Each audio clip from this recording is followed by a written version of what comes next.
Pemirsa, video dugaan penganiayaan terhadap balita di Kota Bitung, Sulawesi Utara viral di media sosial. Penganiayaan dilakukan oleh 3 orang gadis yang tinggal di rumah keluarga korban.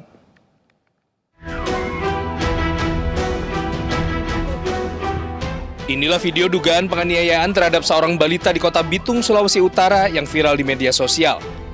Dalam video tampak pelaku menggendong dan mengayunkan balita di luar batas kewajaran. Tak sendiri, pelaku lain juga ikut melakukan penganiayaan terhadap korban. Sementara pelaku lainnya merekam dan mengunggah kejadian ini di media sosial hingga akhirnya viral. Berbekal video viral, polisi berhasil mengamankan ketiga pelaku. Dari pemeriksaan awal, ketiganya menganiaya balita untuk membujuk korban agar berhenti menangis. Ketiga pelaku memang tinggal di rumah keluarga korban, namun tidak ada hubungan keluarga. Apa? Lompat-lompat. Kamu lompat-lompat, ya makin nangis lah. Kayak gitu emang caranya menenangkan anak. Atau tuh lelah? Ya, Ini tuh lelah? ya kayak gitu menenangkan anak. Nah, ini adalah undang-undang khusus ya untuk perlindungan anak. Walaupun ancamannya 3 tahun, tetap kita bisa tahan. Kita akan proses selanjutnya, sehingga menimbulkan efek jera bagi pelaku dan juga masyarakat yang lainnya untuk ya apabila menjaga anak, jaga dengan sebaik-baiknya. Karena anak ini rawan sekali terjadi trauma. Atas perbuatannya, para pelaku dikenakan pasal perlindungan anak dengan ancaman pidana 3 tahun penjara. Dari Bitung, Sulawesi Utara, Francine Darungo, iNews melaporkan. Polisi akhirnya berhasil mengungkap motif pembunuhan balita yang mayatnya dibuang di semak-semak di Desa Sidoarjo, Demak, Jawa Tengah. Balita malang ini tewas dibunuh karena orang tuanya terjerat sindikat uang palsu.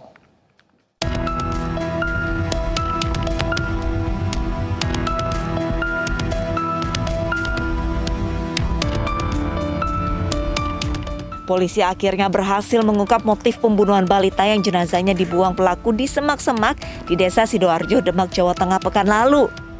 Dari hasil pemeriksaan, polisi berhasil mendapatkan pengakuan dari para pelaku yang berhasil diringkus. Mereka tega membunuh balita karena orang tua korban hendak melaporkan para pelaku terkait praktik perbuatan dan penyebaran uang palsu. Para pelaku telah mengedarkan uang palsu di wilayah Jawa Tengah sejak 1 tahun lalu dengan total 600 juta rupiah. Dari pengakuan para tersangka, polisi akhirnya mengamankan sejumlah barang bukti pembuatan uang palsu. Jadi Serofi dan kelompoknya merasa bahwa si Farid ini membocorkan usaha mereka ini, yaitu membuat uang palsu. Akhirnya dari kelompok ini merencanakan untuk membunuh satu keluarga tersebut. Namun yang berhasil dibunuh adalah anak dari keluarga tersebut yang berumur 2 tahun 9 bulan.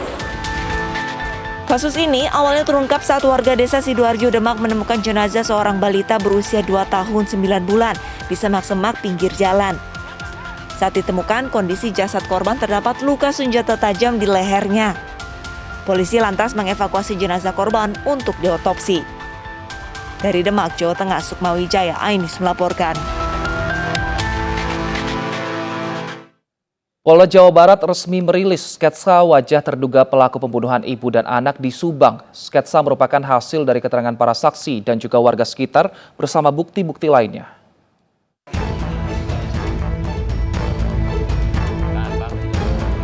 Setelah 4 bulan lebih, polisi akhirnya merilis sketsa terduga pelaku pembunuhan ibu dan anak di Subang, Jawa Barat. Sketsa didapatkan dari keterangan saksi serta rangkaian rekaman CCTV yang selama ini dikumpulkan dalam proses penyidikan. Sejauh ini polisi sudah memeriksa 69 saksi dan 15 diantaranya adalah keluarga korban. Polisi mengakui hingga saat ini belum bisa menemukan 2 alat bukti yang cukup untuk menentukan tersangka pembunuhan. Kemudian yang terakhir, kami sudah melakukan langkah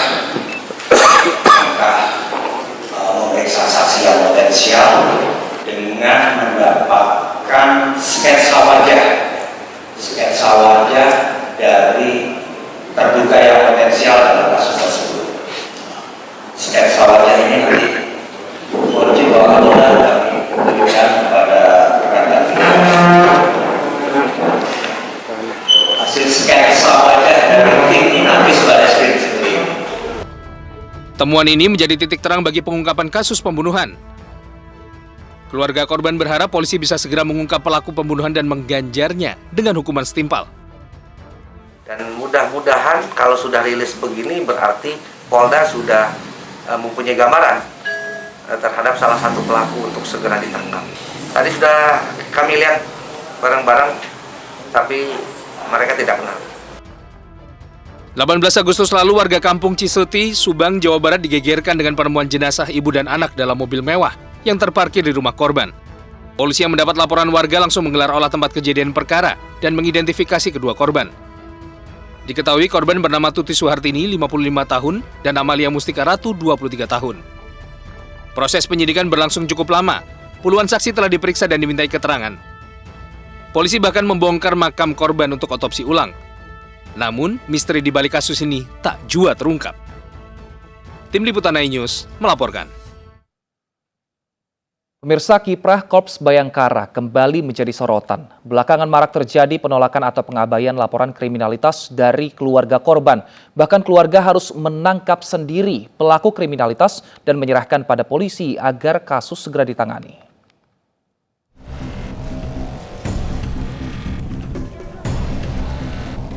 AY, pelaku pencabulan terhadap anak berusia 11 tahun di Bekasi, Jawa Barat, tak berkutik saat ditetapkan sebagai tersangka. Ironisnya, ia ditangkap sendiri oleh keluarga korban saat akan kabur keluar kota dan lantas diserahkan pada polisi. Langkah keluarga diambil karena laporan mereka tidak ditanggapi oknum polisi dan justru disikapi dengan tindakan kurang menyenangkan. Kini AY tengah menjalani pemeriksaan sebelum kasusnya dilimpahkan ke persidangan. Atas perbuatannya, AY terancam hukuman maksimal 15 tahun penjara. Tak hanya di Bekasi, seorang ayah korban penculikan, pemerkosaan, dan perdagangan orang di Bandung, Jawa Barat berhasil meringkus pelaku kejahatan terhadap buah hatinya. Para pelaku lantas diserahkan pada polisi agar kasusnya segera ditangani. Berkat upaya ayah korban, polisi berhasil mengamankan 3 dari 4 pelaku. Sementara otak kejahatan masih buron dan tengah dikejar petugas.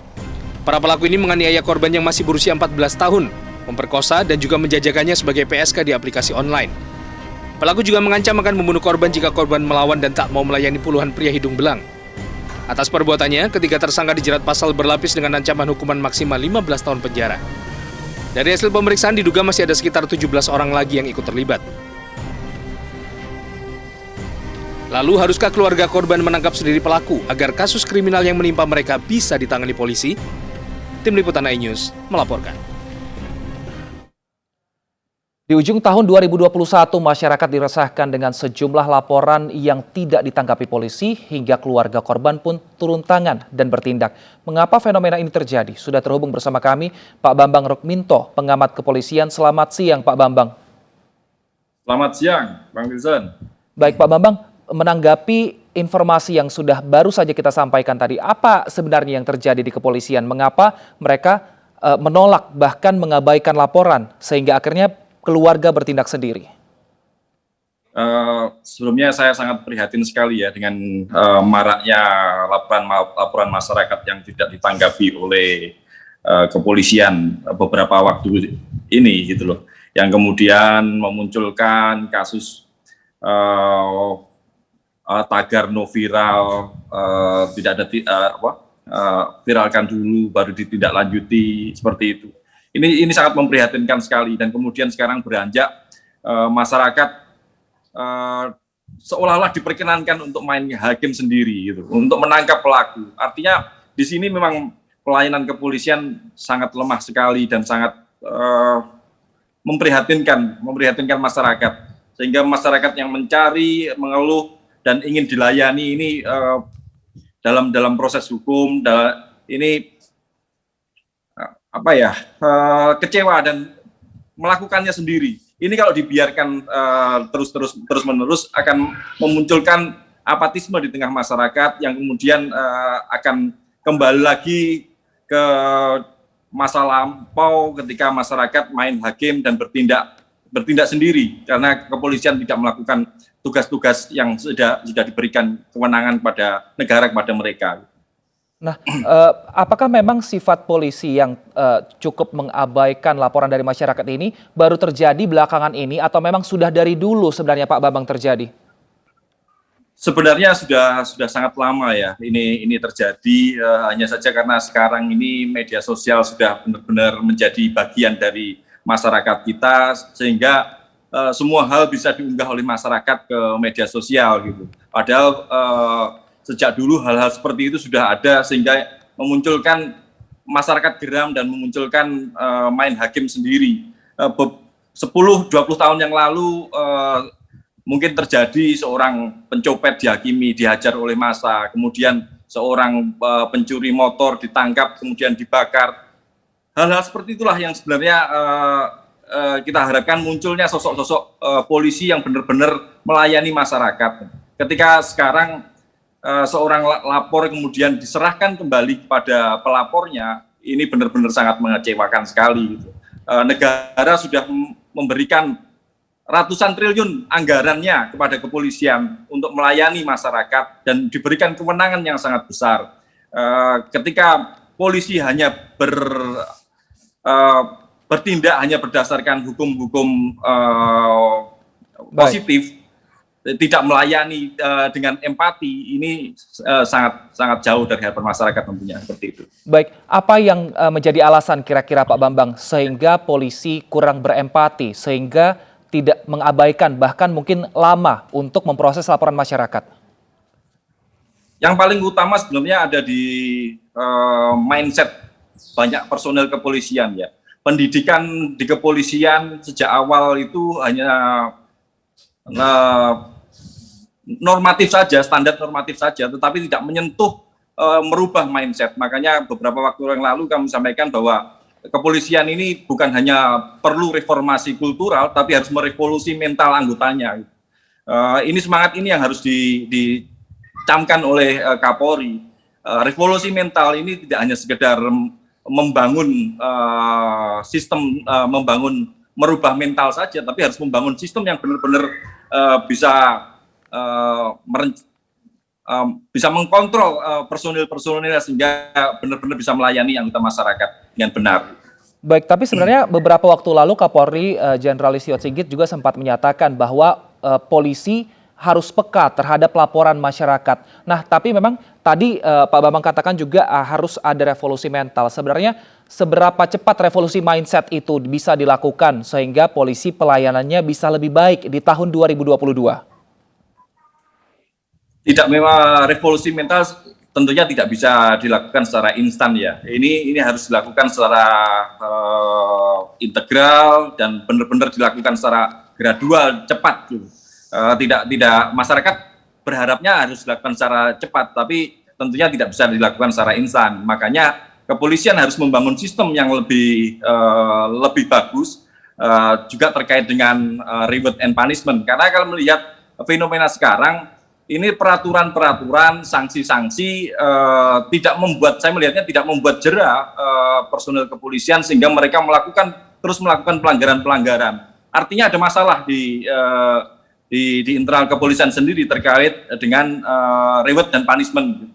Saya melihatnya ini adalah PR besar dari ASDM ketika terkait dengan reward and punishment ini. Punishment saya melihatnya Propam memang sudah proaktif, sudah bergerak melakukan punishment, tetapi bagian SDM ini saya melihatnya masih menjadi benteng dari kesalahan-kesalahan ketika personel yang sudah diberikan punishment kemudian ternyata dimutasi dan bahkan diberikan promosi seperti itu. Makanya ini harus menjadi PR dan sebenarnya ada beberapa catatan catatan saya terkait itu. Tapi sampai saat ini hal-hal seperti itu masih terjadi dan ini kalau tidak dilakukan oleh Kapolri dengan tegas, ini akan menjadi bola salju yang ke depan akan semakin mengecewakan harapan masyarakat. Baik, kita harapkan semoga Kapolri dan juga petinggi Polri ini bisa segera melakukan revolusi mindset dan juga mental dari anggota-anggotanya sehingga hal ini tidak terulang kembali dan kepercayaan masyarakat terhadap kepolisi bisa meningkat di tahun depan. Terima kasih Pak Bambang Rukminto telah bergabung bersama kami di iNews Siang. Sehat selalu Pak. Kita ke informasi lainnya, pemirsa. Seorang pria di Banyuwangi, Jawa Timur menjadi otak pemerasan dengan modus penggerebekan narkoba. Pelaku menjerat korban yang merupakan tetangganya sendiri dengan melibatkan 5 polisi gadungan. Iya, saat ini sudah bisa transaksi Inilah keenam pelaku yang menculik Muklis, warga desa Karetan, Kecamatan Purwoharjo, Banyuwangi, Jawa Timur 20 Desember lalu. 2 pelaku merupakan warga Banyuwangi, sementara 4 lainnya adalah warga Jember, Jawa Timur. Penculikan ini diotaki oleh salah satu pelaku berinisial SM yang merupakan tetangga korban. Saat itu, SM datang ke rumah korban dan memaksa untuk mengonsumsi narkoba jenis sabu. Tak lama kemudian 4 orang yang sebelumnya dihubungi SM tiba-tiba masuk ke dalam rumah dan mengaku sebagai polisi. Layaknya penggerebekan, drama pun dimainkan oleh SM dan para pelaku lainnya. SM seolah-olah turut ditangkap bersama korban namun mendapatkan perlakuan yang berbeda. Korban diikat dengan mata tertutup dan diseret masuk ke mobil yang dikendarai seorang pelaku lain. Korban kemudian dibawa ke sebuah tempat untuk diintimidasi dan dimintai uang sebanyak 50 juta rupiah sebagai uang damai. Kasus ini terungkap setelah korban melaporkan kejadian yang menimpanya kepada polisi. Dipersiapkan teman-teman yang di Jember ya? Hal itu ya saudara Sunar yang tahu. Nah, terus sampai ada didramatisir seperti itu, bagaimana? Ya maksudnya kan memang mau cari duit Pak. Nah itu saya memang, ya memang ide saya lah. Cuma keluarkan uang minta 100, nanti siapa tahu kan. Karena saya ini termasuk dalam sandiwara itu saya korban, jadi nanti saya bantu separuh gitu. Polisi menduga modus pemerasan dengan cara seperti ini bukan pertama kali dilakukan oleh para pelaku. Modus pengakuan dari mereka sekali ini, tetapi perlu diingat ada 6 diantaranya, salah satu ini adalah residivis yang merupakan pelaku 365 pencurian dengan kekerasan. Kini ke-6 tersangka ditahan di Polsek Purwoharjo, Banyuwangi. Mereka akan dijerat dengan pasal 368 KUHP tentang pemerasan dengan ancaman hukuman 9 tahun penjara. Dari Banyuwangi, Jawa Timur, Eri Sutomo, iNews melaporkan. Pengamen dan pengemis kabur bahkan menangis histeris saat razia. Selengkapnya kami hadirkan usai jeda.